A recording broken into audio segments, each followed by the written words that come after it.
Tervist kõigile. Täna oleme siin väga ilusal põllul. Joonas on oma arvamus selle kohta.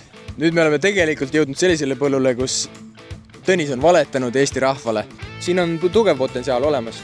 Tõesti, mulle üllatus, päris üllatus, et see on päris siiras emotsioon. Seal oli see bioloogiline saak tegelikult 2,8 tonni hektarilt. Oi Tõnis, see kombain põleb sul maha raudselt. Septembri teises pooles pihta hakata asjaga. Et kui mul mahedas siuke põld oleks, siis lõks käsi kokku.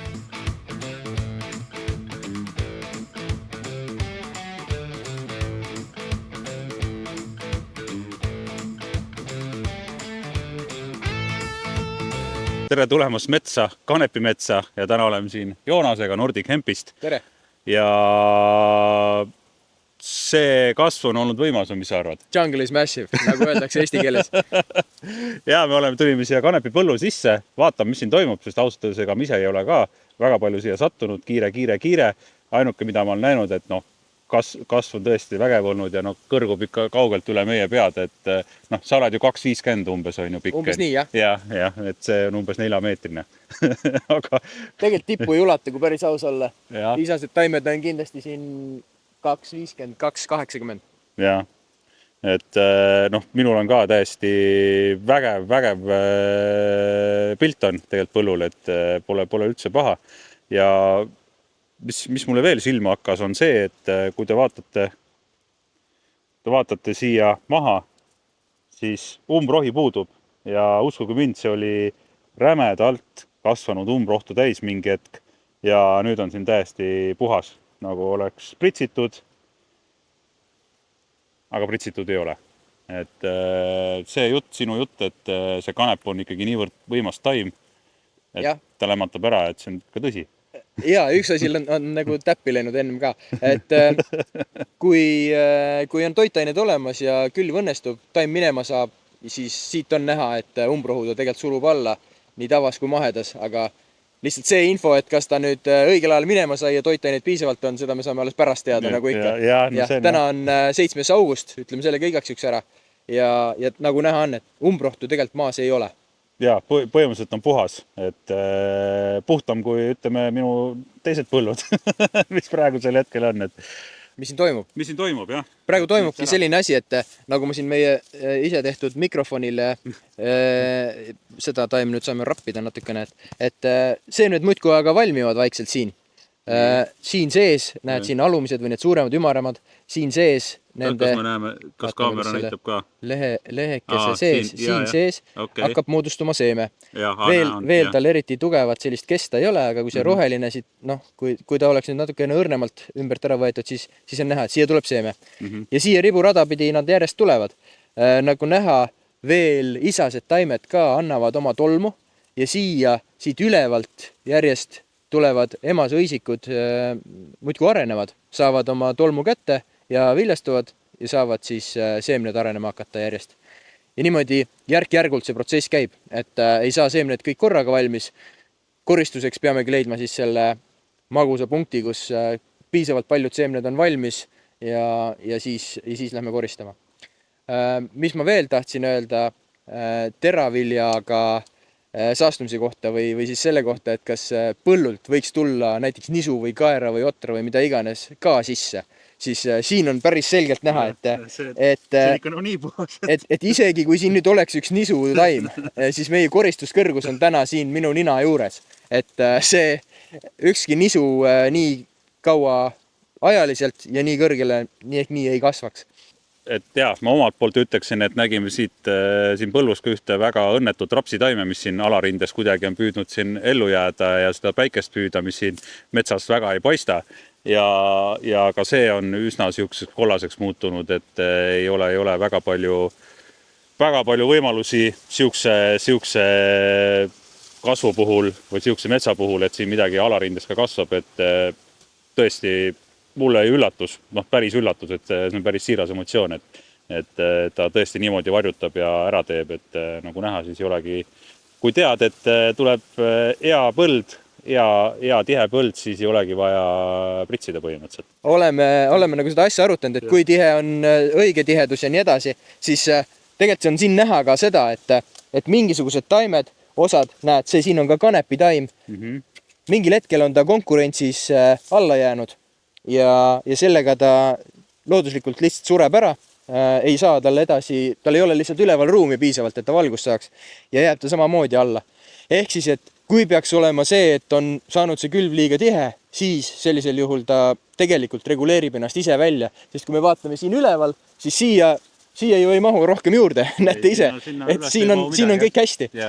Ja juhul, kui on see, me veel teame ka seda, et see emasõisik tegelikult läheb veel laiemaks. Siia tekivad seemned sisse ja ta tegelikult võtab natukene veel ruumi. Suurusjärk on tal juba käes, aga tegelikult ta läheb veel natuke priskemaks. Et siis just seesama ise enda reguleerimise olukord on siin päris oluline. Umbrohud niikuinii ei mahu siia, aga taim ise ka, et kui seemneid on liiga palju saanud, siis paneb ennast ise paika. Ühesõnaga ei ole olemas liiga tihedat külvi otseselt siis, et ta saab ise reguleerib ära, on ju. Et pigem siis mitte minna selle peale välja, et äkki peaks rohkem panema, on ju. Et paned ikka soovituse järgi ja siis paistab, mis aasta toob, on ju. No tegelikult jah, võiks see soovitus on ikkagi selle keskmiste tulemuste järgi ikkagi paika saanud, et praegu ma usun, et me võime seda ikkagi usaldada, jah. Kas sa oskad mulle öelda, et sa oled neid kanepipõldusid näinud, et põllumees tahab ikka teada? No kas on potentsiaali või? Siin on tugev potentsiaal olemas.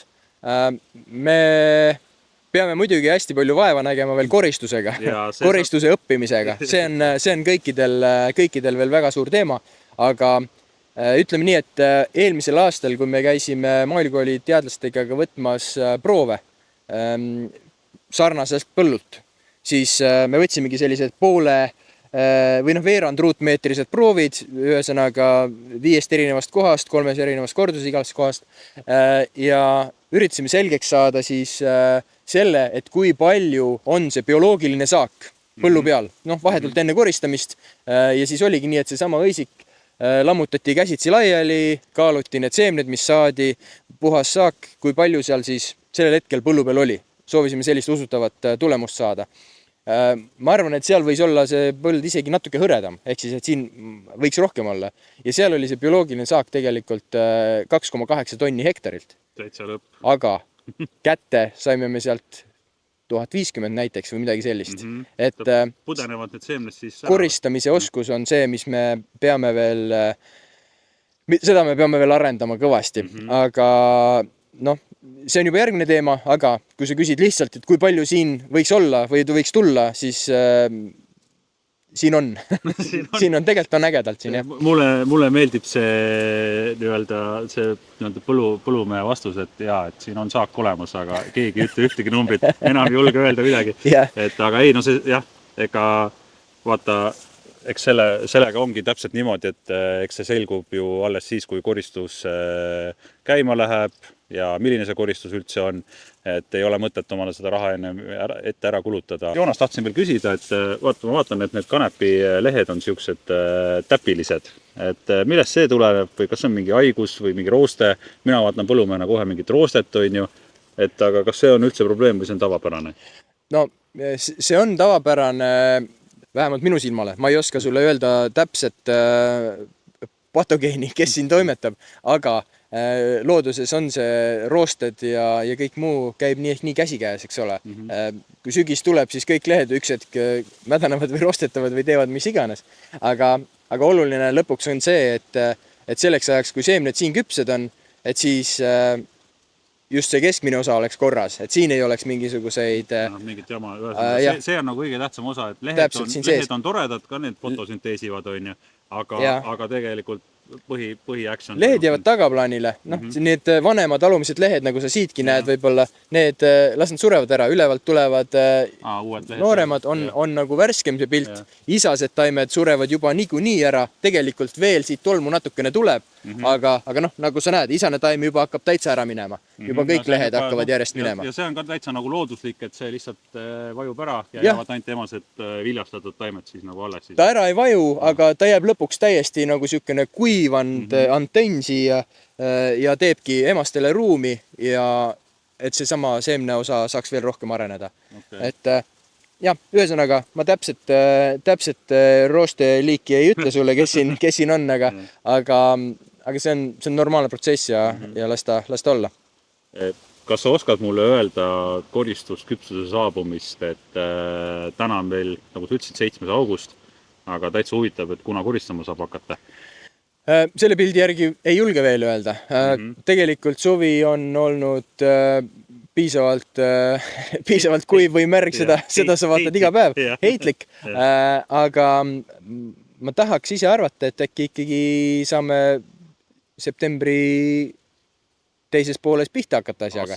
Okei. Mina olen kõigile rääkinud mingist oktoobrist või midagi sellist. Ei, see ei ole vale jutt, see ei ole üldse vale jutt. Selles mõttes on see parem jutt kui see, et september, eks ole, et tulekski valmistada ette ennast selleks, et koristus on pikk ja nii edasi. Me ei tea, mis ilmad siis on, me ei tea seda, aga ütleme, eelmisel aastal oli see võimalik septembri teises pooles alustada, aga see ei ole ka jälle tavapärane või igal aastal, et sinu jutt on selles mõttes õigem, jah, et oktoober on põhikoristuskuu.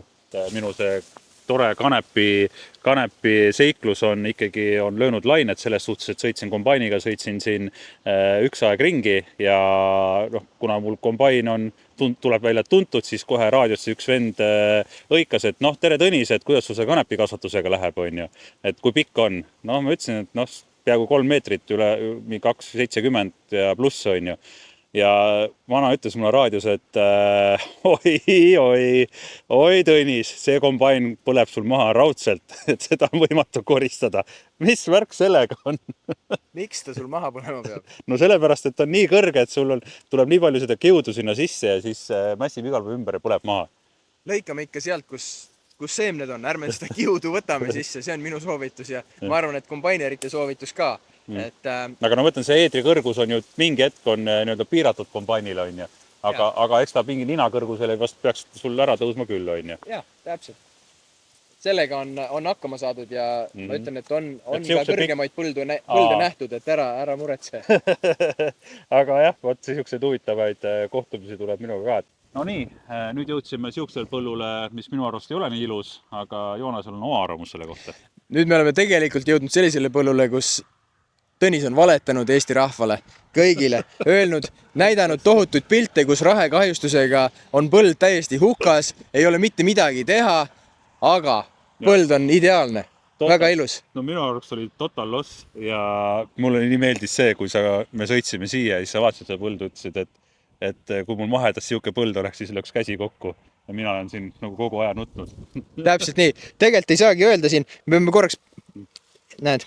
korraks siia põlvili lasta, võib öelda, et see rahe ei ole olnud mitte midagi muud kui kasvuregulaator lihtsalt, sellepärast, et see sama õisi või viljakandev osa on tegelikult väga ilusasti olemas. Lihtsalt see rahe on löönud selle taime pooleks mingil hetkel, aga kanep otsustas ikkagi, et elu peab edasi minema ja on ennast püsti ajanud ja näed, sellised ägedad välgunoored ja vedrud nad siin on. No, kui te vaatate ise ka, et tegelikult ju, sa ei pea isegi taimeekspert olema, et näha, et see on ikka nagu korralikult pihta saanud ja näed, rohelised lehed on siin ja see emane õisik on nagu täitsa olemas. Ja õnneks on sul ka videomaterjal sellest olemas, kuidas see põld siis välja nägi, kui rahe just paar tundi tagasi oli käinud, nii et tegelikult kanep on ülivõimas taim, mitte midagi ei ole öelda. Muidugi eelmisega võrreldes on siin see, et jah, umbrohi on olemas. Siin samamoodi sa ei ole ju teinud feeniksit ega mitte midagi. Ja kui me seisame püsti, siis me vaatame sellest kanepipõllust nagu üsna üle, on ju. Jah, täpselt. Et siin on ta nabani, rinnani, aga täiesti ilusti koristatav põld ja siin on täiesti kena saak olemas tegelikult. Tegelikult ka või? On küll, ma luban, et siin on ilus saak olemas. Ma saan aru, et see on ikkagi suht ju esmakordne kogemus või et õigemini, nagu sa ise minust mingit ütlesid, oli see, et sa ei ole midagi sellist nii hullu näinud vist Eestis või? Nii ekstreemselt ei ole näinud tõesti. Ma olen näinud selliseid üksikuid ja võib-olla hilisemas kasvustaadiumis, kus on ta kukkunud maha ja siis jälle püsti ennast ajanud. Aga nii hullu droonirünnakut ma põllu peal näinud ei ole, et see on tõesti nagu jõhkrad pildid olid need esialgsed. Ja see oli korralik sõda siin, jah. Kas sa ise uskusid, et tuleb välja või? ma uskusin, et siit tulevad osad taimed välja ja sa mäletad, ma helistasin sulle ka kohe, ma ütlesin, et ära purustusniidukiga mine, vaatame, mis saab. Et mul lootus oli olemas, aga ma ei oleks julgenud sulle öelda mitte midagi sellist, et siit nii hästi läheb. Kas siin on nagu see teema ka, et see aasta lihtsalt on ka seda nii-öelda soosinud, et on parajalt sooja, parajalt nagu niiskust olnud või oleks ta välja tulnud nii või teisiti, okei, no kui me räägime mingi üüberpõud on ju, siis arvatavasti oleks raske olnud, aga ma mõtlen, kui ei ole nagu nii hea aasta. Jälle, need oleksid ja poleksid on ülikeerulised, aga ma tahan ikka optimisti olla ja öelda, et oleks ikka tulnud välja. Jaa, ei, see on lihtsalt, tegelikult see pilt on võrreldes eelmise videoga on tegelikult veel paremaks läinud ja kui sa vaatad nüüd siin ringi sõidad siit mööda, siis tegelikult ei saagi aru peale selle, et siin on lihtsalt natukene need taimed on madalamad, et ta ei ole nagu nii võimsa kasvuga, aga tegelikult sa ei näe enam suuri tühimikke või laike, et mitte midagi ei ole. Tihedus on täiesti okei ja nagu ma ütlesin, see seemne osa läheb veel tihedamaks, võib-olla sa pead siia koristama tulema hiljem kui teisi põlde, aga tegelikult on siin areng ja see taastumine olnud ikkagi imetlusväärne.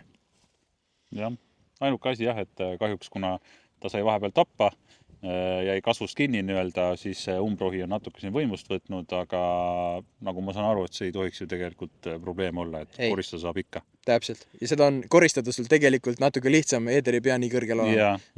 Ja seda kiudu tuleb võib-olla vähem sisse. Täpselt. Nii et soovituseks kasvu reguleerimiseks ongi rahe.